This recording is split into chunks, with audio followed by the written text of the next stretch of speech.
Welcome to Business Talk, and it's a new year, new challenges, the year of the tiger, and someone who knows all about challenges is Michael Jordaan and his partner Yatin Nasai, who've travelled some road to get to the official launch of their new app-driven bank that offers all of this added control and transparency and ease of use. In fact, I've just registered. It took me about 5 minutes before we started this recording to take the selfies and to do the voice recognition and all of that and personalize my virtual card. So Michael Jordaan, there's nothing like that kind of endorsement, I guess. That must make you quite pleased. But it took you some time. You announced this back in 2018, was it? And you officially came to market in August last year. Just tell me a little bit about that journey before we talk about where you are now currently with the bank. Yes, it took long. It took much longer than we had originally anticipated. And a bit of that is getting your regulatory approval, which is tough, as it should be, from the South African Reserve Bank. And then we elected to build the entire tech stack ourselves. So it's not just the app that you experience, it's the middleware, it's the back end. That takes a bit longer, but the advantage of that is that the cost is lower and that you build a platform that you own.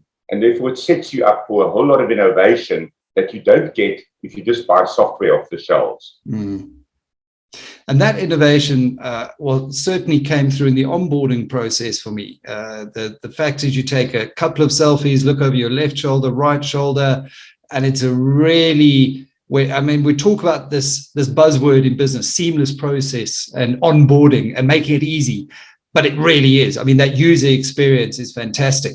How is the market warm to this? Because you're always going to have early adopters. You're going to have those in the middle who like to follow, and then those that are rather sticky. How's the market reacted? We haven't yet released any customer numbers, so I'm not going to do so now. It's been slow and steady. We've been very happy with the type of customers that we're getting. In other words, we're getting people who not only register and then leave, but they are transacting, and we're seeing good month-on-month growth there. So it's a steady customer that then really starts switching the entire banking relationship over to us. We haven't advertised yet, but it's probably something that we will start doing in about a month's time. Yeah, well, I'm certainly going to be one of those who's transacting on the platform and actually making use of it. Now, as the name Bank Zero suggests, I know you're a bit of a maths nerd, so there's a great story behind that, but nearly all the transactions done on the app or using that virtual card are free. So how does the business model work? How do you actually make money? Michael, it's a question I get most often. I can't go to a bribe without having to face that question. And the way I like to answer it is the Stockholm syndrome.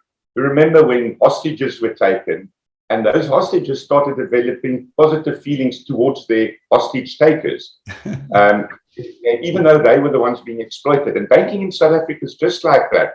People pay these very high bank fees, and then they worry when a bank starts giving zero fees, that maybe it isn't right. And the answer is that there are many banks in the world that offer free banking. The trick to be able to do so is, first of all, to have a low cost base, and we have that. It's a tiny head office and a tiny team. And secondly, there are other revenue streams that are hidden to customers. For example, if we as a bank take a lot of retail deposits, you aggregate them and you invest that at a wholesale rate. There's a profit in that. There's profit in payment interchange, like when you swipe cards, or there are commissions, like when customers buy airtime or electricity. So we're very, very comfortable with the business model. Even though it's free, the message is you and your business are paying far too much in bank fees.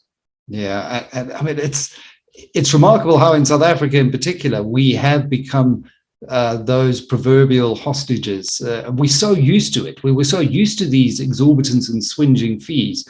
So is free banking then the main draw card? Did you see that as your big headline draw card for prospective customers? We think it's important, and we think there's a segment of the market that is appropriately price sensitive.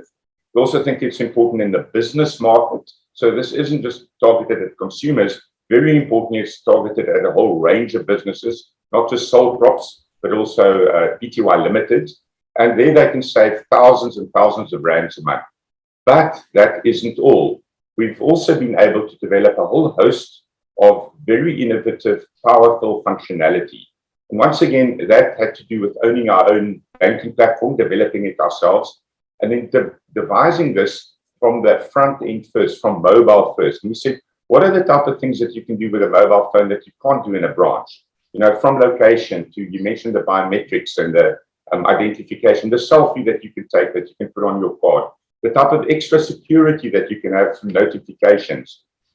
So we think the free banking is but the entry, something that is enabled by new technology. The price of our era is free, Facebook's free, Google's free, etc. But then the real killer is all the killer functionality that we can build on top of mobile phones. Yeah, and that you're building without that legacy debt that many of the incumbents have incurred over years. I've heard stories about banks still running systems that were designed on the machines from the 1980s and DOS programs. I'm sure frantically the banks are trying to get rid of that, but it's not as easy as that. It's what you get from these first principle advantages that you were talking about earlier. So, with that in mind, who do you see as the target market here? Is it the more young, tech savvy that you see as the first movers? Talk to me about who you see as the main target market. Well, it's actually every South African with a smartphone, and there are 38 million active smartphone users out there. So that's our entire target market for individuals. And it's every single business out there that has a smartphone. And that's just under 2 million businesses in South Africa. And it's important, I once again make this point about the businesses in South Africa. Consumer banking has become quite price competitive. So it's possible now to get good deals, not free banking, but good deals mostly out there. But businesses pay a lot more than individuals in South Africa. So we've particularly developed a lot of functionality that makes it easy to register as a business, to accept payments that will cost you less, and to do the type of things that businesses want to do on their smartphone conveniently. So just under 2 million businesses and 38 million smartphone users in South Africa is what we're targeting. That's a massive addressable market there. And also solving for a challenge that helps support that key engine of economic growth in the country. And I know you're a very patriotic South African and like to look at things through that lens of, well, what are the solutions? We know what the problems are. We've all kind of read through the Zondo report. Even before he released it, we knew what the problems were, but we need to get into this problem-solving mindset, and that certainly speaks to that. You don't have any branches. I found it really, really simple to open an account, but I want to hear you talk me through it. How does one actually go and open an account? Well, it's quite right. When you cannot rely on branches and you cannot rely on cumbersome paperwork, you have to go to first principles and say, what electronic databases can we use and what functionality and features that a smartphone has can one use? So it's quite simple. You download the app, you register on the app. What you need for that is 2 documents, being your identity document and some proof of residence. You take a picture of yourself.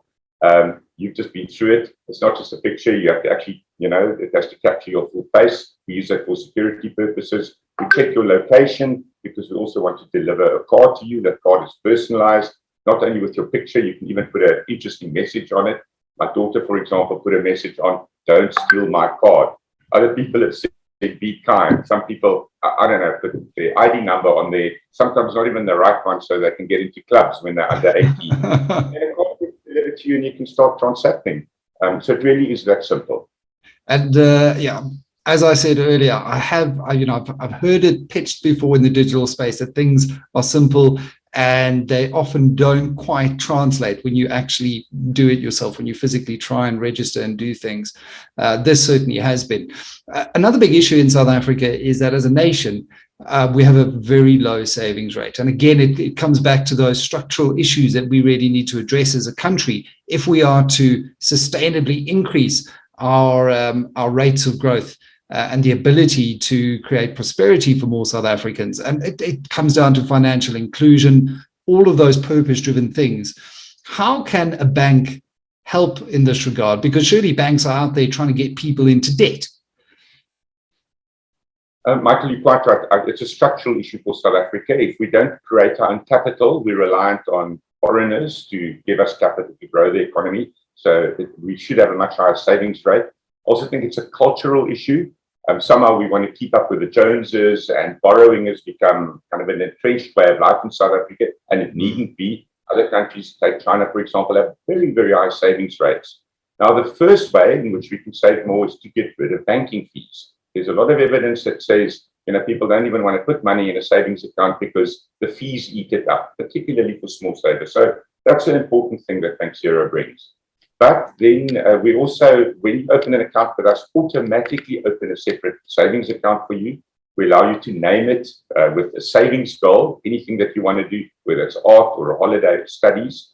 And then you can track your savings there with a little bar, that gets closer and closer to the goal. So we've gamified it. And gamification is an important way to then encourage savings. So you're quite right. We think there are enough lenders in the country. It's a very competitive lending market. That's not where we can excel. But if we can give good interest rates, zero fees, and gamify the saving experience, we are actually seeing very good customer behavior that are taking this up, including the youth. They like, instead of having the piggy bank of old, having an app in which they can track their savings. And, we think it's a very good start. And in a small way, that helps with the savings stock. Gamification is a great way, I think, particularly to engage the youth. And we recently saw that Microsoft Activision Blizzard deal, and we know how big that market is. But kids do everything on smartphones these days. I've got a 4 and a 7-year-old, and what did they want for Christmas? They didn't want color change Barbies. They wanted tablets. And from TikTok to Snapchat, they're doing everything online. Why then are they not engaged in banking using an app? Why hasn't that bridge yet been crossed? Michael, you're quite right. They do everything on the phone, so much so that, we may even want to restrict them on the time they spent gaming. I mean, there's a whole world out there, and the hours it sucks kids in is actually quite amazing. Again, China's limited in a big move to 3 hours a week. We as Western adults have to decide how much we let our kids play on mobile phones. Yeah. But there are also good things to do, like banking. And you ask the question why it hasn't happened. It's actually very difficult for somebody under 16 to get an app functioning with any of the existing banks out there. And that too is a problem that we try to solve. Our youngest app user is actually 3 years old. So it's very easy for you as a parent to just add them as an individual, because that takes care of, let's say, their proof of address, for example, and they can easily download an app, have their own account, start using it, which is a very good thing in terms of financial responsibility and education, and then start using the savings account. So it's the ease with which they can download an app, start using it, and they also love personalizing their card, getting their own selfie on a card. That's something the youth particularly like. I'm a little bit embarrassed about mine, but not my kids. But it comes back to the issue of savings and having this culture of not saving enough. I came from a home that was very conservative. Around the dinner table, we didn't talk about money, we didn't talk about finances. Maybe it's why I ended up in the career I did, because I felt I needed to educate people. We needed to break that taboo and that cultural stigma. The younger you have that conversation, in a responsible fashion, teaching your children about the value of saving, the responsibility that comes with handling a card, I think the better in terms of breaking down those sort of cultural barriers to saving. Now, obviously online, cybersecurity is a big issue. And I think we've become, through COVID, a lot more au fait with giving our details over on e-commerce sites. But things like rogue debit orders, a form of white-collar crime, is also rampant. I know the Payments Association has been working tirelessly on debit check and things like that. Should banks not do more, though, here to protect their customers from things like rogue debit orders? Yes, Michael, you're quite right. And I've actually got a little bit of a thing about this, because it's a form of white-collar crime and people are getting away with it, typically by using small amounts and checking if anything happens and then increasing these amounts. And a lot of South Africans actually don't get regular statements, partly because they, let's say they're in an informal area, you don't know where those statements need to be delivered, or they don't have an email address. Now, the thing that Bank Zero does is it immediately notifies you when a debit order goes off. In fact, when debit orders are loaded, it'll tell you about it the evening before, particularly if you don't have funds in your account, so that you can make a plan. You can either reject the debit order or you can get funds put into your account. So it's again something that mobile phones allows you to do that's not built into the legacy type or traditional type of banking system.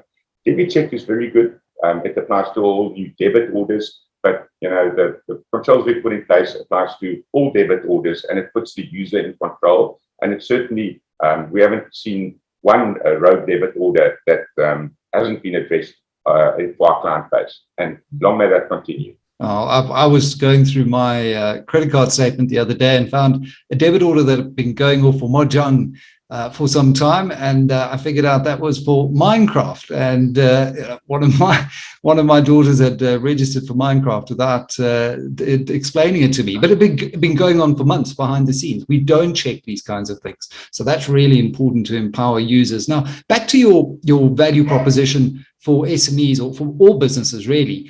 The thing about business mandates is they technically often quite complex. They typically require a branch visit. They're kind of high touch to set up or change. So how are you going to handle all of that, handle all of the legal complexities in an online kind of virtual space? Because typically, if you're a business, you sign, I don't know, 50 pages of a mandate. And I always think by the time you sign 50 pages, you don't really read through it all. And I question the value of doing so. Plus, you have to go into a branch, or you have to do it on a face-to-face basis. And again, not having branches, we had to design the process to be completely electronic. So it's the exact same process. You download the app and you register as a business. Right now, it's available for Android, and iOS will come very soon, I'm told. It could be in the next month's time. So the registration with your business mandate is easy, and then amendments are equally easy. So if a director resigns, or you put a new director on board, you have a new financial administration person, this is something you can easily do on the app, including assigning mandates. So if your business, you want to say this person can spend up to, I don't know, 50,000, that one can do 20,000, but needs sign off by 2 other levels. All of these things you can now do on your app. You can even, when you go away on holiday, change those authorization levels, and when you're back, change them back. Once again, traditional banks will do this via paperwork. If you're a modern fintech type of bank and you want to innovate and you know where the pain points are for business customers, you just solve this on your smartphone. Yeah, I mean, in a world where you can work from anywhere, Michael, now, if you can't bank from anywhere, then I think you actually really are falling very far behind. Well done for taking this through the valley of commercialization death, and good luck in your journey now of scaling and growing what is clearly a fantastic and very digitally native offering in a market that so desperately needs the Baobab shaken. Michael Jordaan, the founder of Bank Zero, sharing his journey with us here on Business Talk. Thank you so much, Michael, from me and from the team at Bank Zero.